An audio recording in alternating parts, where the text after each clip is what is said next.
Vėl papildė savo taškų kraitę, sužaisdami lygiosiomis 2-2 su Gargždų Banga. Na ir šiandien nuo pirmųjų minučių aikštėje yra 9 numeris Validas Duibas.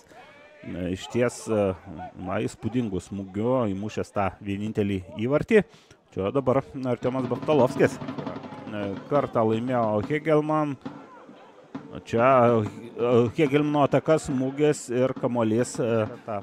Kokias vietas užima komandom. Oho, Krinskis kamuolį išmuša kojomis po Popesko tokio bandymo. Galbūt pretendentų į medalius ir tuo pačiu į vietą Europoje tarpo. Hegelman atakuoja. Čia gali būti pavojingas smūgis ir Krinskis reaguoja. Rungtynėse ir Domas Lenzoka ir Baris Odžiuma atsiduria. Ohoho! Karlsas Diukas, berods jis, šauna iš už baudos aikštelės ir 1-0. Hegelman išsiveržė į priekį. Na, ką ir sakiau, smūgiai iš už baudos aikštelės gali būti labai pavojingi.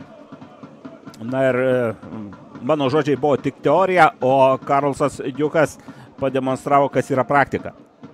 Tuoj pažiūrėsime dar epizodo pakartojimą. Na, tokia standartinė situacija. Ačiolas kamuolį atmuša.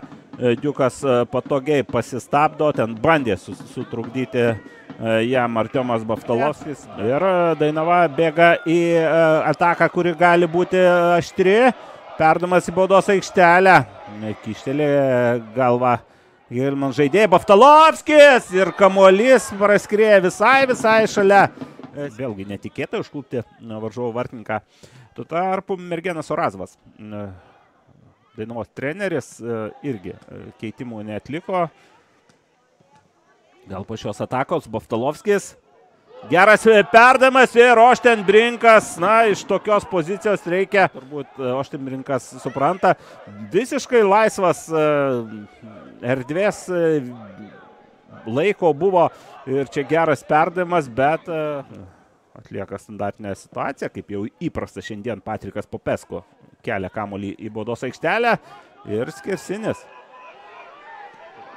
Bet be abejo vis tiek situacija buvo labai pavojinga.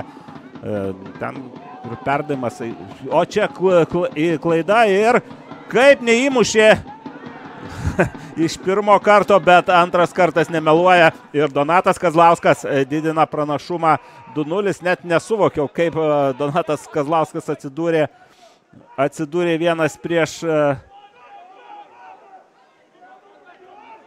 Na ir Donato gražus gestas, tėtis su gimtadieniu. Labai svarbus, matyt, buvo svarbu Donatui pasižymėti. Na ir smagu, kad tai įvyko.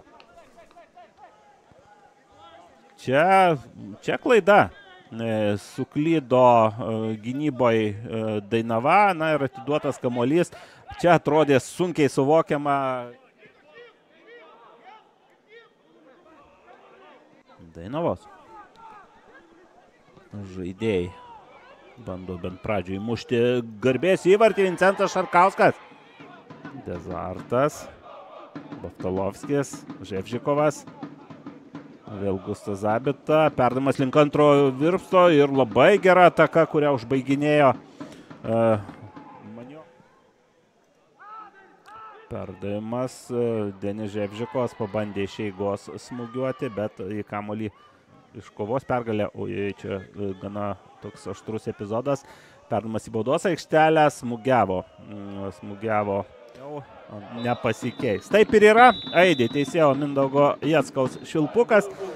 Hegelmanai laimėjo rezultatu 2-0 Alytuje.